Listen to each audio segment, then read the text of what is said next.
Hi, welcome back to my channel. I'm Lysandra Yvette. I'm a clairvoyant, claircognizant empath and the owner of Loving Touch Healing and Wellness, which operates out of Claremont, California. But today we're talking to Lisa Phillips, who is a BS MBA owner and founder of Celeebrate US Workforce Training. She's a career readiness training provider for Amazon Career Choice Workforce Training, also providing workforce training provider for the state of Delaware, federal reentry workforce training provider at the federal government for contractors, federal workforce training contractor independently, SNAP approved workforce training provider for the state of Maryland, an ETPL approved workforce training program at Commonwealth of Pennsylvania. And she studied business and business management sciences at Copen, am I saying that right? State University? Copen State. Okay. Well, welcome, Lisa. Thank you. Why don't you start by doing an introduction of your own? Yeah, when you were reading all of the different affiliations, I got tired. Sometimes I don't realize how much Right? Yeah. Yeah. And it's not even the work itself. It's getting to the place where you qualify to do those things. Yes. So, so many standards, which makes perfect sense, but it just really made me realize how much I had to do, how much navigating I had to do to even, be, qualified to be able to do contracting for the federal government. So. Yes, nice when you hear someone else say it, isn't it? Yeah, yeah. That is me she's talking about, huh? Yeah. Well, I'm actually glad, because if I heard that, I was like, oh no, that's too much work. Well, I'm excited to talk to you today. You've been doing quite a few beautiful things for a lot of people, and I hope that we have an opportunity to capture that under the guise of wellness, which is what this is about, So, Lisa, how do you define wellness? So, wellness is one of those mission critical parts of our lives that if we're not careful, it's very easy to ignore. And how I align wellness with work is that all of it really kind of lands you into what I call security, right? You need wellness in order to be able to I always tell my students to keep your train moving. And so wellness is so important, but unfortunately, because wellness is not something tangible that you can touch, you can see, but it's very easy to ignore. And so wellness is that adhesive that keeps us together, that keep us moving. And so for what I do, it's very important to pay attention to wellness because it aligns with productivity. If you're not well, if you're not whole, you can't be productive. Therefore, you can't provide for your family. And so wellness is very critical. It is. It's very, and that's very well said. So then how do you incorporate wellness daily? What does your personal routine look like? Mm-hmm. So wellness, to me, you look at it like a seed that you plant, and you have to nourish it, and you have to care for it in order for it to add more and more value to your life. And so the process of planting that seed, it kind of takes place with the investment you make in yourself. I have a lot of younger students, and they say, well, Miss Lisa, I'm working hard, but I'm not getting ahead. And I said, well, are you working hard or are you working smart? And so my students, I teach them how to reimagine working, hard. Working hard doesn't mean working 80 hours in 1 week. That's very damaging. So I teach them that you need to invest in your learning so you can work smart. So I was diagnosed back in 2018 with a brain tumor. And I know to say fortunately is not probably a word you align with a brain tumor, but fortunately I was born with it and it grew over 50 years. And so, but one of the things that my doctor said to me, he said, you responded so well to everything because of your overall health. And interestingly enough, all the treatments that were required for me to get into a place of recovery it was required by my heart. And so my heart was in great shape to be able to withstand the 7-hour surgery that I had to take. And so, and what I liken that to is the fact that I got to a place where, I invested in myself. And so for about 10 years, I had total command over my schedule, total command over my time. I wasn't really, required to just be places and do things. And all of that really centers around your wellness. I have students that they gotta, everything is just in a rush and a huff. They gotta get the kids to school, pick them up from the after school program, get them to daycare, and, I did experience that, in my life as well, but it was because of the decision to invest in my education is where it gave me more options. And so even though, recovering from a brain tumor was quite, difficult, I lost one of my businesses, but because I made such an investment in my learning, my recovery took less than 6 months. Less than 6 months, I was back to work, and it was because I made, an investment so I could really manage, my recovery and not feel pressured. And so a lot of what makes us ill are the day-to-day pressures that we're under, and especially during this pandemic. I have students that they relied so heavily on overtime and extra hours. And when companies had to really, trim down their schedule and, and students really saw what they really were earning, they really realized that they weren't making enough money. And that invited a lot of anxiety, that invited more pressure.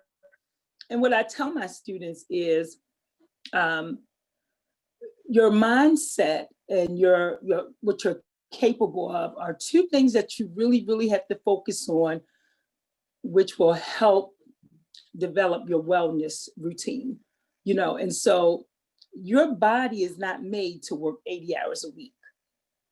You can work 80 hours a week, but it's just like a car. A car is not made to drive 80 miles an hour. You can drive at 80 miles an hour, but you're probably going to have a trip to the mechanic soon. And so, I tell my students that, you're running yourself into the ground. And more importantly, you're spending that much time at work. That's a large block of time that you're not spending with your children.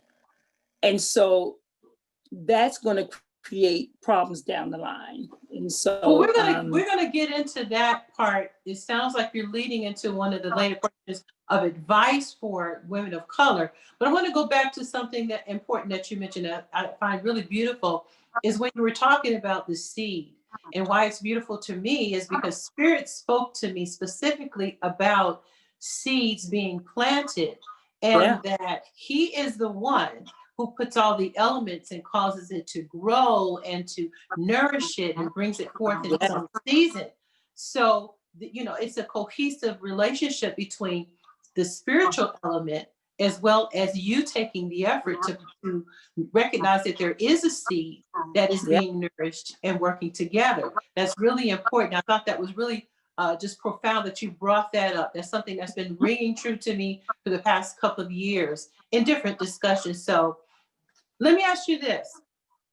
Why do you think, and I think you said some of it, but you can probably say more. Why do you think it's important for women to care about their own individual wellness? Because when you were talking about oh, they're rushing and they're running themselves in the ground, and they got to get home to the kids. Well, that's the cause. We understand, right? But so what I want you to speak on is, why is it really important for them to care about themselves? Sure. So one of the things that I impart on my students is the things that you can control and you can manage, you need to control and manage at an optimum level, because you don't know what the future holds. There was nothing in my life that told me I was going to be diagnosed at age 49 with a brain tumor. So, we live our lives like we can put things off, put things off, put things off. But the danger in that is that when you put things off, you limit yourself for having the ability to be able to manage when something happens. And so with wellness, if you put wellness off too long, when something unforeseen happens, you don't give yourself enough reaction time. So if you do things like smoke and drink and and party all the time, and you're putting miles on your body and miles, and you really haven't accomplished a lot of other things, when that unforeseen thing happens, you're not even equipped to be able to manage at that point, because you've done damage along the way. And so a lot of people, when they put things off, they don't realize that what you are putting off is the very thing that you're going to need whenever there's a catastrophe that you don't even know about. And so procrastination is a dream killer. So I tell my students, don't put things off, because even if you have dreams and aspirations and things that you want to do for yourself or for your family, you need to have capacity. And if you're not well, you limit your ability to even have the capacity to do those things.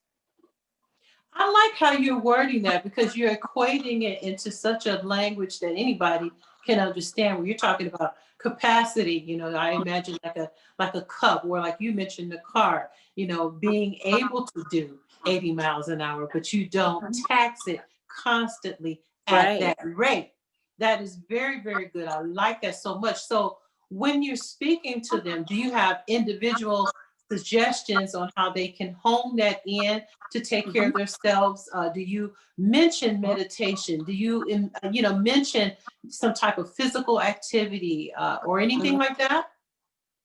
So one of the things that I think gets lost, especially in our community, is the power of mental health, of how we service and maintenance everything in our lives, but we don't service and maintenance our mental health. And I tell my students that um, counseling and therapy is something that's very important, only because um, you need answers to questions about your behavior, questions about your decisions. Why do I cry so easily? Why do I get anxious when something goes wrong? Why do I just throw my hands up? All of that really centers around where you are mentally. And I was a person, I don't know how much you learned about me, but in 2008, I was just really in a wilderness. I was homeless. I lost custody of my kids. I had no education. I had no real training, no skills. I had a bunch of problems and a bad attitude. And I find a lot of my students are in the similar wilderness like that. And the typical behavior is that you're always looking for someone to blame. The challenge with looking for someone to blame is that at some point you're going to look around and there's going to be no one to blame. Because even if, I grew up in a foster care, I grew up abused, and we were abandoned at a courthouse. So there were the negatives that happened, but at some point you have to make a decision that, look, I need to get well. I need to get well in order to be productive. And so I really promote wellness and mental health, because it's a part of maintenance. Life requires you to life requires you to be a good manager. You have to manage your life. And if you can't manage your life if you're not managing your inner core, your mental health, because it factors into your decision making. You know, I always tell my students, when you respond to something and you respond the wrong way, you could respond the wrong way to a temporary thing that becomes damaging permanently. And that's what you want to get Wow. away from. That's Wow. why it's so important for you to really, really put wellness at the forefront of your existence. Because, and then I even tell them about their children. You know, if you are anxious and if you are negative and, you know, and you are the mirror to your children, you're only raising negative children because that's what you're feeding them. And I always, Wow. my famous Wow. Wow. That is beyond is, powerful because it is true. yeah, Children are like little sponges. Even yeah. when you think they are not paying attention and they are not really always cognizant that they are mentally recording and paying attention to the things that you Mhm. say and do. And sometimes you're not aware of it until sometimes it's too late. Very, very Absolutely. good. Okay. So, what has been the most difficult part of your personal spiritual journey? I think you probably touched on it a little bit. So the most difficult part of my journey is that, and I know you can't do anything about this, I waited too long. I tell my students, don't keep trying things that are not working, because one of the things none of us can control is that every day we're getting older. So I'm 52 and I've achieved, um, you know, most things that I wanted to do with my education and with starting my businesses, watching my businesses grow. But to be quite honest, like the things that I want to do, I'm going to run out of time. And so, you know, I tell my students, one of my regrets is that I waited too long. I waited to even attempt to get out my wilderness. And, you know, when I was in my 30s, that was too long. And I tell my students, I have one student that's 20 years old, and she has stolen my heart because at 20 years old, she picked the hardest training program that I have. And she has no clue how she's going to navigate through it. But I told her, I said, Destiny, I am going to be there right with you because she has the right attitude. She's starting now. She chose my LPN residency program, and it is one of the most difficult. You know, I always say I created a program that I would never be able to get through myself. So, Wow. Challenging. you know, yeah. And she said, Miss Lisa, taking your training was just so helpful to me because I didn't believe in myself. And taking your training, you know, I said, I'm going to go for it. And I was so proud of her at 20 years old. And which is great because when I kind of looked at the program, I said, wow, if she does this in the time frame that it's set up, she will really be set up well by the time she's 25, which is wonderful. And That is so, wonderful. you know, That is that's the wonderful. one I regret is that I waited too long to, you know, to make my own transformation. You know, I just have to say, all things happen for a reason.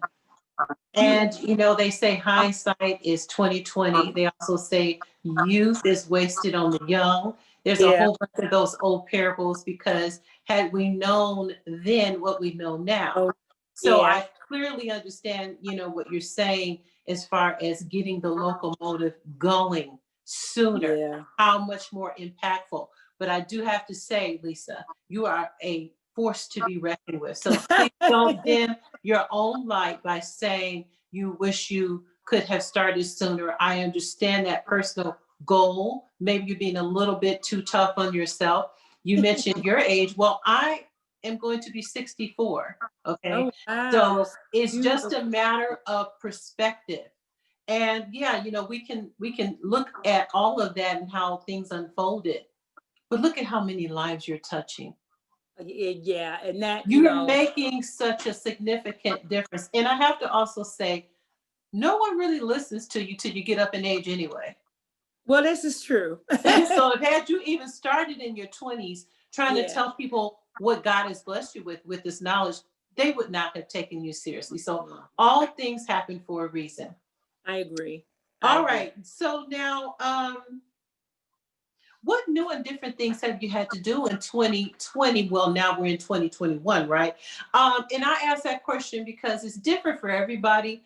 You know, Yeah. people who, you, for example, who have had restaurants, if they weren't in the ability to create an outdoor environment for social distancing, they had to shut down. A lot of people who, you know, like in the massage, nail care business, if they couldn't provide a safe and sanitized environment, they also had to shut down. What did you find that you had to do new and differently? So I was no different. On the day that our state went into a state of emergency, so did the state of Delaware and Pennsylvania. So I was at the train station on my way to teach in Delaware. And I was just about to board the train, and I got a call from my contact in Delaware that said, you can't come because the state has shut down. And so I called my son to come pick me up, and I was sitting at the train station. In a matter of 25 minutes, I lost 4 contracts because they were all, and it was devastating. It was devastating. And one of the contract in Delaware was my first contract, and I was scheduled to. I was so had I was able to go that week to start that contract. That second week, I would have it meant $12,000. So I lost, and so I sat there, and I remember taking a picture because I wanted to remember this day, because I don't think I've ever had a day other than when I was diagnosed with my brain tumor where I lost so much in one day. So I lost 4 contracts in one day. But what I had to do, and what I was so glad of, is what I learned in business school. I learned in business school to build your business based on calamity, build your business on something going wrong. And so they, so in my learning, I learned to build things of value, but don't use them until you need to. Wow. So I had Okay. kind of in my coffers, if you will, a strategy if there was a delay in my contracting, which is really what happened when I lost those contracts. Obviously, I couldn't invoice. And so up until then, I never charged a fee for my trainings. My trainings were always free. However, to pivot because of the pandemic, I added some high value pieces to my business that was worth people paying for. And so, Nice. yeah, so that was my, Nice. yeah. So, and I always tell people, you don't have to go to school to create a successful business. But I am so glad that I decided to go to school for business to learn. And the reason I chose to go to school is because most people who are successful in business who don't go to school, they have resources, they have a support system, and I didn't. So I went to business. I made a decision to go to business school because I knew that I would not have the support of, a lot of people. I was just going to be, a one-woman show, so to speak. And that's what I implemented. There were locally some companies that a lot of people wanted to work for, and it was really hard to get through that, to kind of penetrate that market. And I've already, like I said, I had this stored away almost in like a treasure chest to really Wow. just keep us going. And that was the only way, and it's so interesting because it was our saving grace. I never knew when I was going to have to implement it. And because the business was doing so well with me contracting with different agencies in different states. And then something else happened to me during the pandemic. back in 2014, I had done a photo shoot for a local magazine, and they did an article on women in business. And so when the pandemic happened, a lot of funds got flooded in this, in the pipeline for training. And someone found that article of me.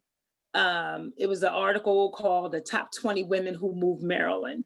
And I was in that article, and they reached out to me and said, "Hey, we just got some funding from the Department of Labor, and we read about you. We would love for you to do some training for me." And so right in the midst of, all this tragedy, I was still very fortunate to work. And so, and I tell my students, it wasn't luck. People have a tendency to say, "Oh, you're lucky, you went to school, you're lucky." No, it's planning. And a lot of people don't plan. And the only way you can be successful is that you have to plan for it. And so, so that's kind of like how I navigated. And it was so wonderful because I'm getting married on Valentine's Day. And I know. Advanced congratulations to you. Thank you. And So my fiance, exciting. I'm sorry. I said, no, I was just saying, so exciting. Yes, it is.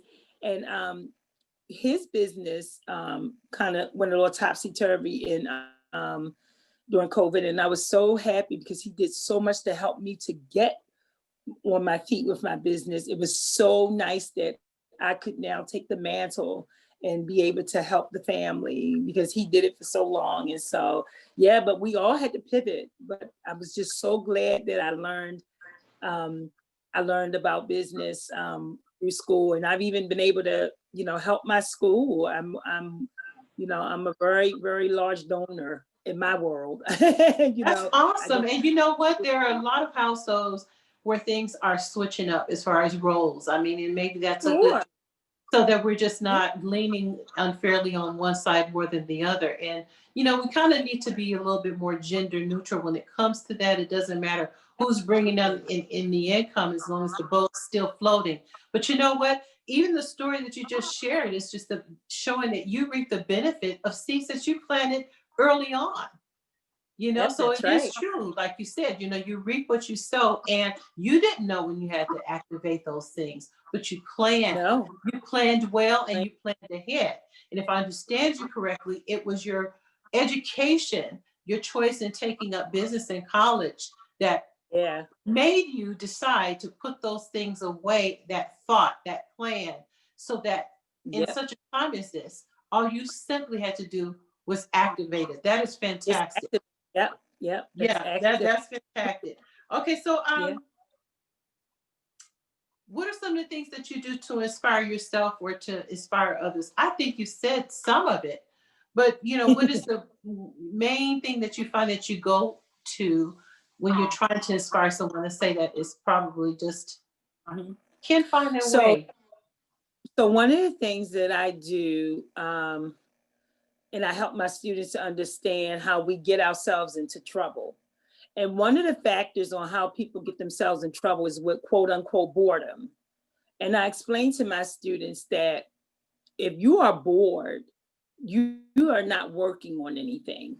And so I tell my students that they have to treat their lives like how your grandmother would prepare that Sunday dinner. Like she would have a pot on every outlet. The rice was boiling, the chicken was baking in the oven, and she had to, and you have to treat your life the same way. So one thing about me, I challenge myself with projects, and I'm not afraid of hard work. And so one of the ways that I keep myself motivated and keep myself inspired is that, I set goals. And so for 2021, one of the goals that I set was virtual learning really caused me to see how a lot of my students live. And I see that, the things that you can't capture in a chat, when someone shows up in a classroom. And so I see some of the really difficult, living conditions that my students live in. And so, because of my brain tumor, there were some things that I couldn't do anymore physically. I couldn't lift things. And so I would always rely on, contractors. And so I developed a nice pool of contractors that do a lot of little light things. And the one that really I work with the most, I said, hey, Mike, I said, I want to do something in 2020 to help some families. I said, how much would it cost if we just renovated one room? Like maybe we painted a room, did some stucco, and then I love decorating. And so he said, it wouldn't cost that much. And so I made him the project manager. And so I reached out to some landlords and I said, hey, you know, would you like to participate in this? To give us some content, we could do some rooms for some landlords, you know, who rent out rooms. And so I, you know, so I'm on a quest to find some students that I could, you know, renovate a room, because when you visually see something pleasing to your eyes or to your senses, it motivates you. It makes you feel good. It releases those endorphins and really can put you in a better place. And so that's what I'm working on for 2021. And I've already reached out to one family, one of my students, that she was in a homeless shelter, and she got housed, and she lives in an apartment, but she didn't have a lot of furniture. And she has a 12-year-old son, and so he likes the Transformers. And so I ordered a lot of, you know, Transformer curtains and comforter. And so we're gonna, you know, rebuild, we're gonna renovate his room, you know, because he had to be in that, you know, homeless shelter with her. And he,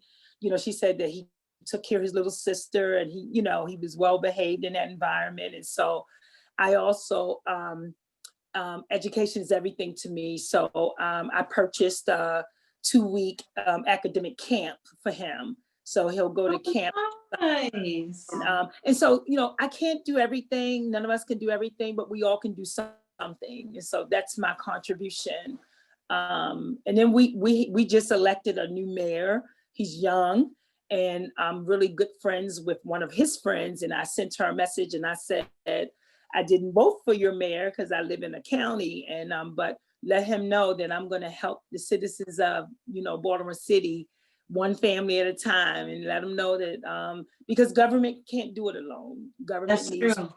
That's true. private sector. So it's getting off to a very nice start. And so that's what, you know, so that's what I do to keep myself motivated and keep myself well. I challenge myself with projects. I love that. I love it. I mean, I just got excited. I just knocked something over because I'm just like, wow. I love when people step out of their own comfort zones to go Yeah. the extra mile for someone else. You know, it, on the metaphysical level, I can't even tell you as far as karma is concerned, because it does work. What you put out is what you get back. Yeah.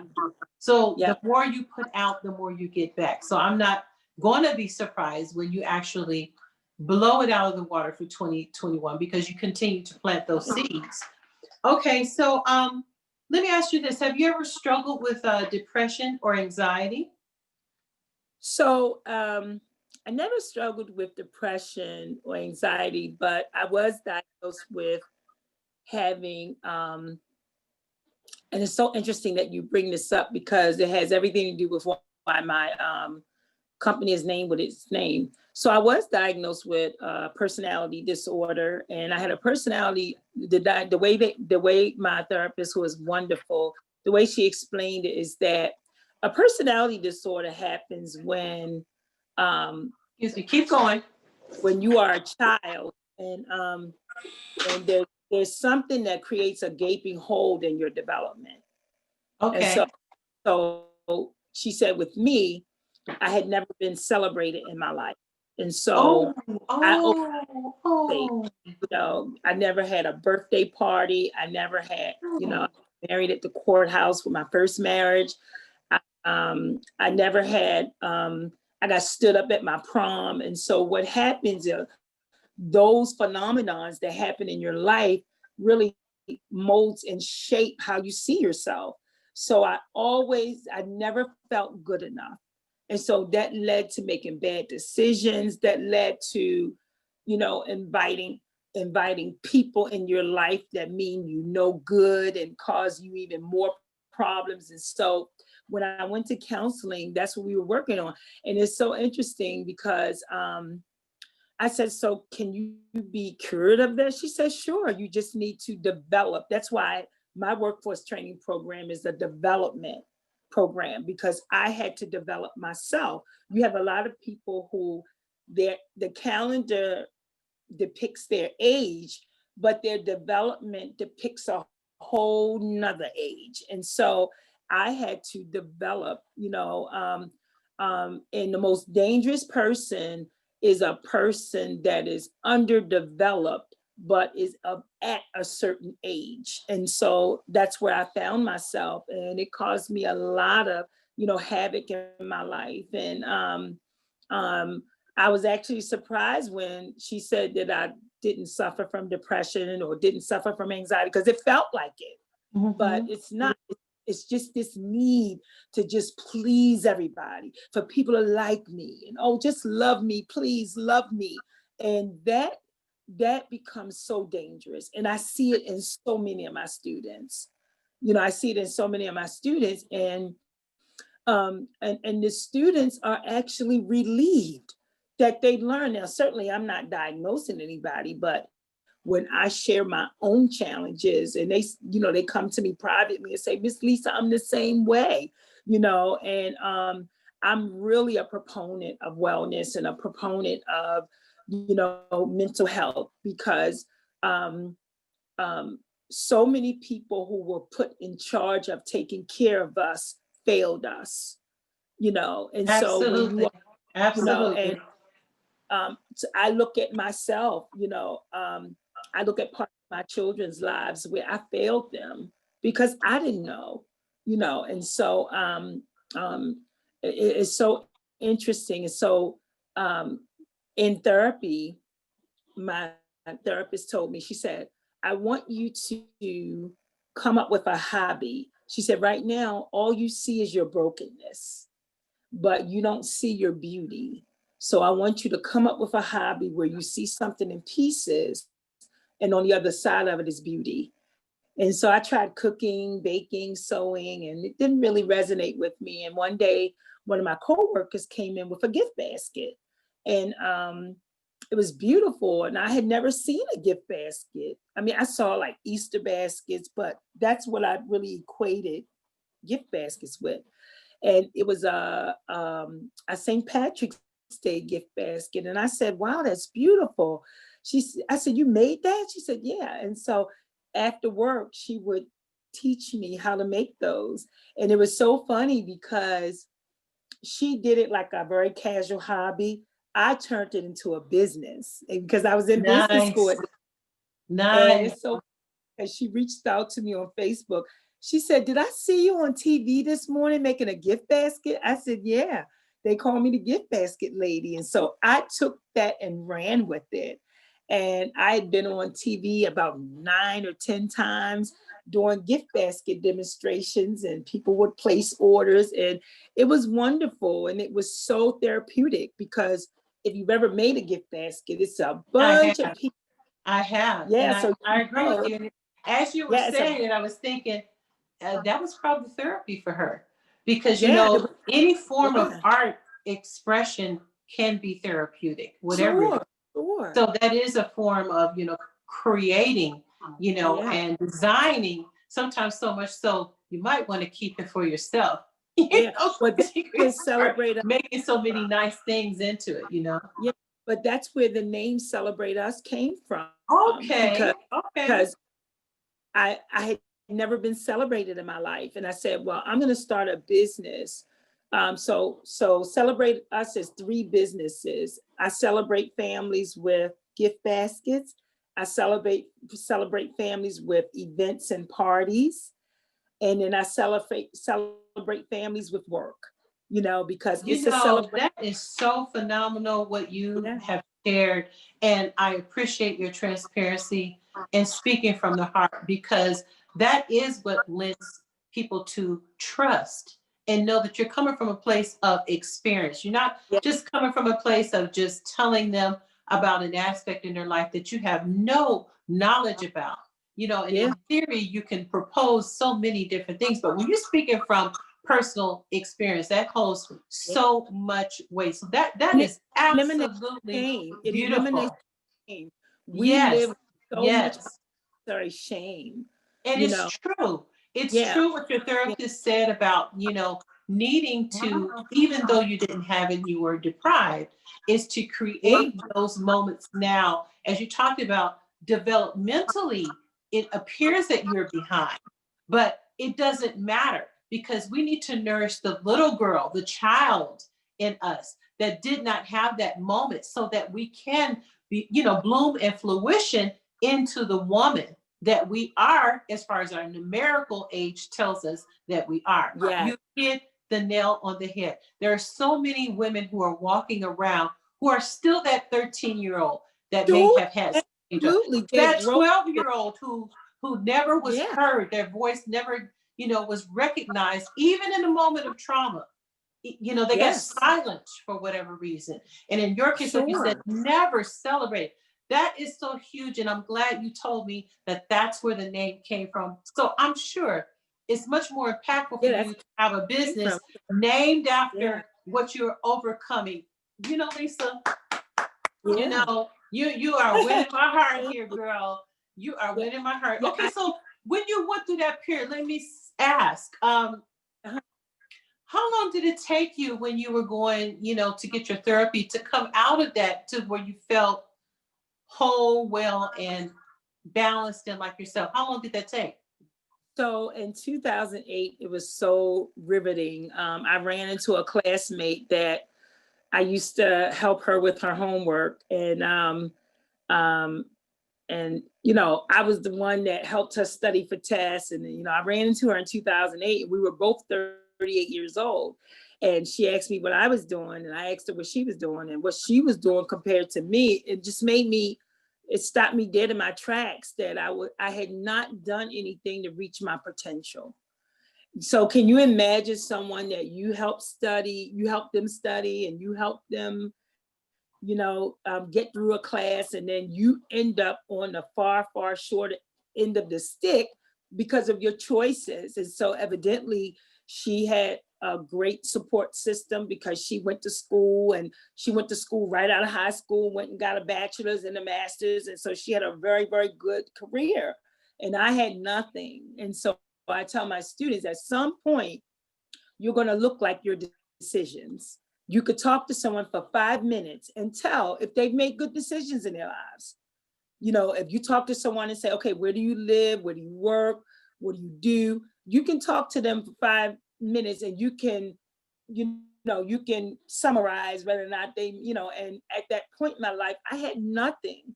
And so what it really made me do is really force me to go into therapy, because this person was not smarter than me. This person was not, but how is it that we ended on two very different spectrums? And I knew that just signing up for school without getting help was not going to help me. And so that's what led to, I didn't want to do anything until I got answers to to what was holding me back. And so, Right. But how long did it take you once you started the therapy before mhm, you ended up, like different people, mhm. everybody's different, could say 6 months, a year, so, whatever. How long was it? What was that time so frame like? I, the first thing I did was I created a 5-year plan.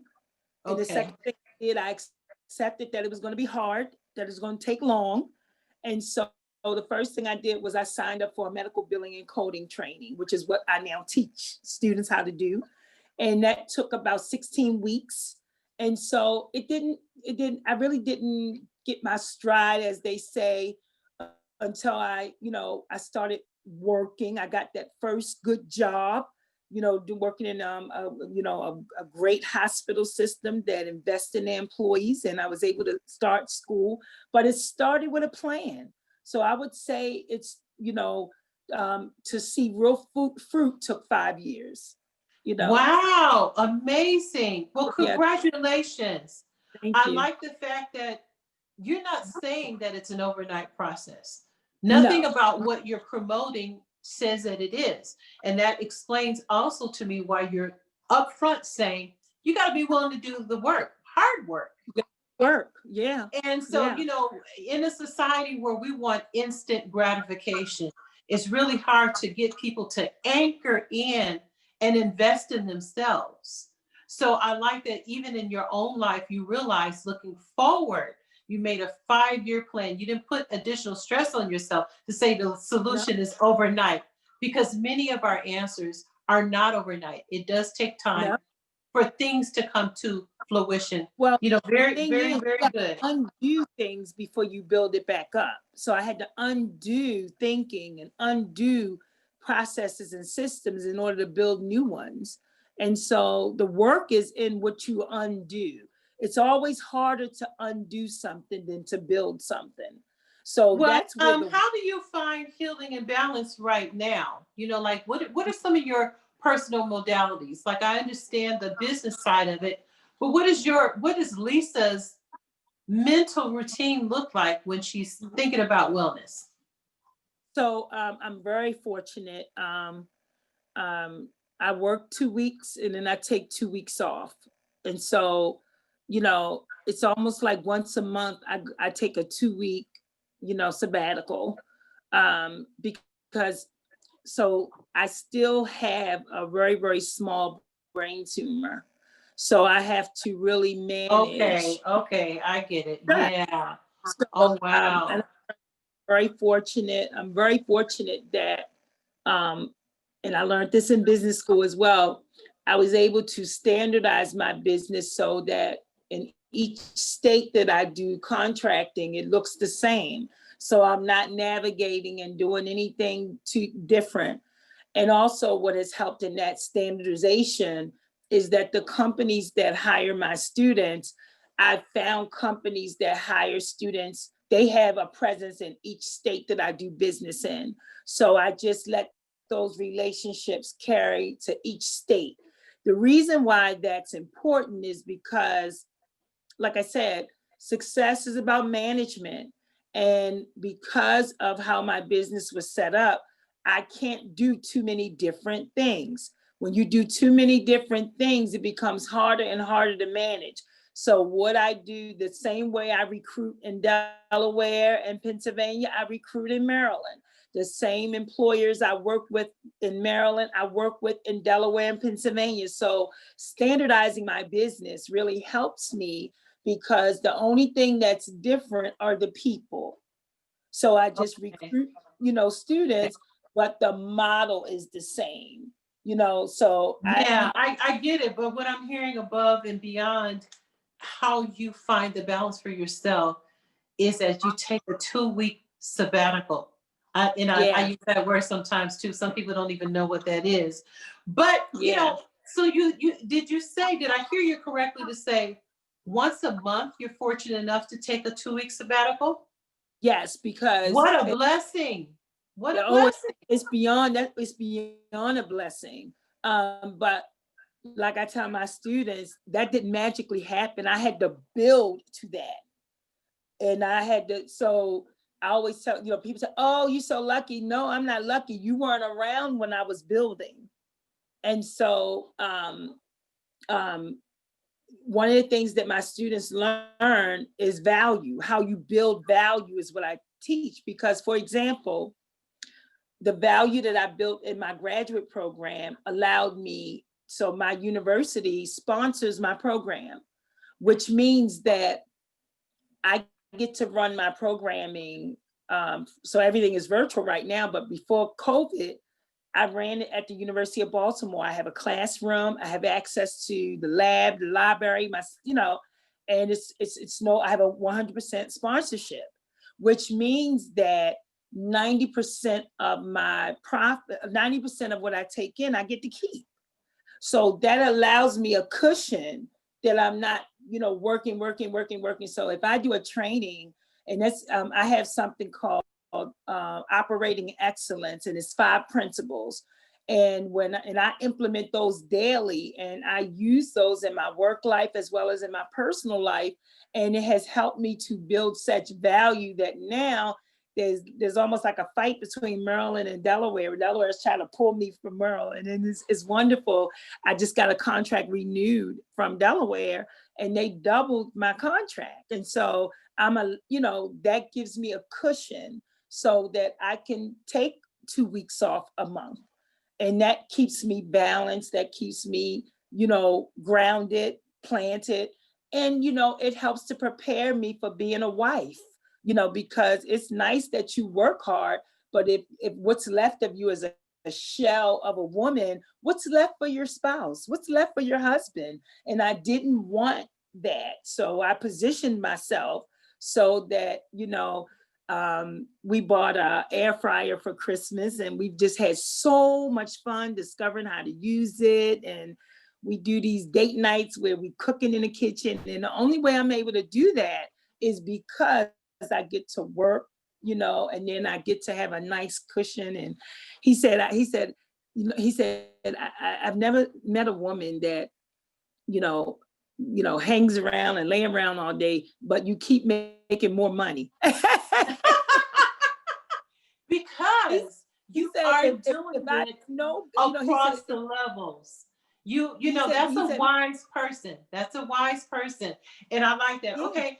Now, outside of the business spectrum, do you burn candles? Do you do any saging? Yes. Do you do incense? Do you do meditation? What do you do? Bubble baths, jazz music. I love reading. Oh my goodness, reading is wonderful. I'm a lifetime student, so I'm always wanting to learn something new, and it keeps me going. And so I'm very sensitive about my brain. So I do things to keep my brain stimulated. And so, but yes, we love candles around here, and I'm a decorator, so I love, decorating, and so it helps me to be me. For so long, you get pulled in so many different directions, and so, in my 50s, I'm in control. I'm in control of what I do. I tell my students, I'm very conscious of what I feed myself, and what I mean by that, reading, what I watch on TV, and it has to be. It's designed to make me better. Mm-hmm. And so, yes, so I love those things. Yes. Okay. And so what is your belief system? And I standardly say, if you have one, what is your belief system? So I would be nowhere without my faith. When I was diagnosed with my brain tumor, the doctors would come in and they said, why is it that every time, they said, usually when we come in, the patient is always crying and always sad. But when we come in your room, you're always going through your phone and laughing and smiling. And I said, because the Lord told me that I was going to live. And as long as the Lord told me that I'm going to live, all the rest of this is just procedure, and so because you have, your faith is so important, because your faith, wherever your faith is, your hope is not far away.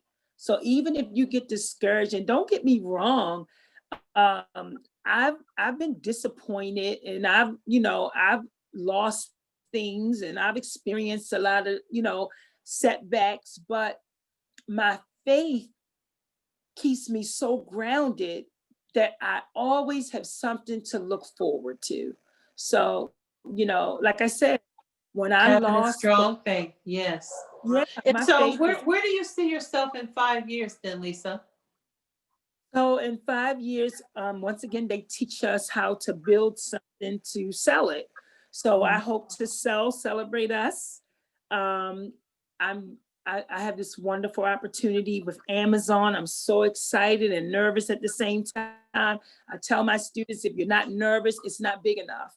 And so, it's a big enough project with Amazon, and, I hope to build enough value that, that I get to sell celebrate us in 5 years, and do some more philanthropic things in 5 years. So my fiance will be Awesome. retired in about 5 years. And not gonna leave me behind, be retired right with you.